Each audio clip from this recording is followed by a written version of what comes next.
Derrière les murs de la Casbah, chapitre 9. L'école.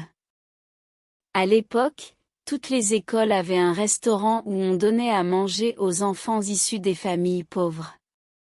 Mais puisque mon père était connu et avait une bonne position sociale, je n'y avais pas droit. Cependant, j'allais quand même faire la queue à 7 heures du matin au cas où il y aurait un absent. Des fois je me régalais et souvent non. Je buvais ce lait en poudre qu'on nous offrait avec amour et vénération.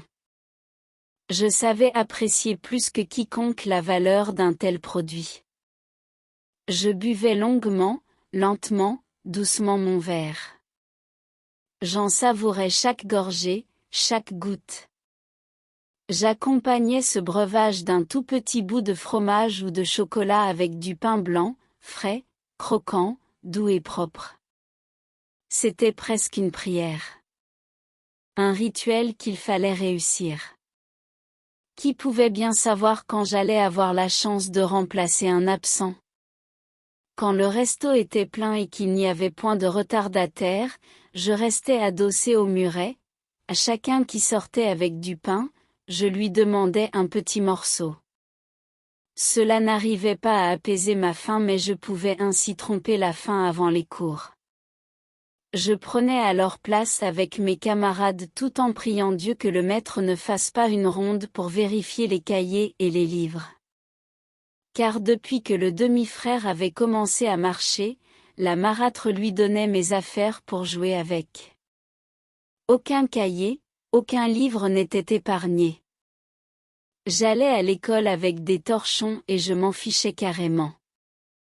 Qui pourrait penser aux études la panse vide? C'était pour manger et m'asseoir que j'allais à l'école et j'y restais du matin au soir. Je n'avais pas le droit d'être à la maison avant 6 heures du soir, ceci non plus n'allait point durer. La marâtre avait décrété une nouvelle loi quand je fus un peu plus grand. Point d'homme à la maison sans la présence du maître des lieux. Mon père ne rentrait qu'après la fermeture des bars. Au plus tôt, à 3 heures du matin. Je restais donc devant la porte à attendre son arrivée.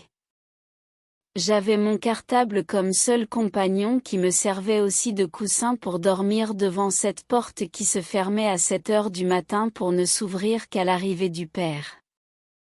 Les nuits de Tanger étaient froides pendant l'hiver et les rues peu éclairées. J'avais peur, faim et froid. La marâtre me donnait des pantalons longs pendant l'été, mais l'hiver, c'était des cours qu'elle voulait que je porte. C'était pour mourir soit de froid soit de chaleur. De temps à autre j'assistais à des bagarres entre ivrognes ou drogués. Le mieux que j'avais à faire alors c'était de disparaître en courant jusqu'à ce qu'ils aient fini leur querelle. Je restais caché dans une étroite ruelle jusqu'à ce que les voix cessent de se faire entendre. Je ne voulais pas louper l'arrivée du père et perdre les 3 ou 4 heures de sommeil quotidien. Les pires voyous qui peuplaient les rues de la Casbah étaient incontestablement les frères Petira dans leur jeunesse. Ce n'étaient pas des costauds mais ils arrivaient à vaincre les voyous les plus téméraires. Un autre voyou du quartier aussi craint qu'eux et qui se faisait nommer criminel, rendit les armes dès qu'ils débarquèrent dans le quartier. Il devint faux guide et cessa toute activité criminelle. 2 des frères Petira connurent les prisons pour meurtre, leur père qui était policier n'a point survécu à pareille humiliation. Je dois dire que jamais je ne fus maltraité par l'un d'entre eux, je n'étais qu'un enfant fauché et sans défense. Heureusement qu'ils n'étaient pas des pédophiles. Ma sœur Saïda n'avait pas un meilleur sort que moi avec son école. Tous les matins après le départ du père, la marâtre la mettait, elle et son cartable dans les toilettes d'en bas. Elle y restait de 8 heures du matin jusqu'à midi, et de 2 heures jusqu'à 5 heures de l'après-midi.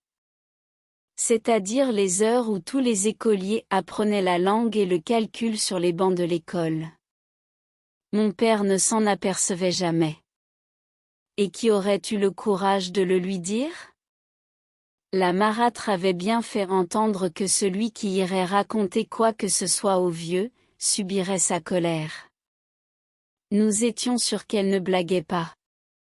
Le sort voulut que Saïda ait pour maîtresse la femme d'un de nos cousins qui fit un jour la rencontre du vieux et lui demanda la raison de son éternelle absence. Il ne sut quoi lui répondre et entra à la maison fou de rage. Il prit sa ceinture tandis que la marâtre s'arma d'un balai et rouèrent de coups ma pauvre sœur. Le père la frappait parce qu'elle n'allait pas à l'école alors que la marâtre la frappait pour qu'elle se taise.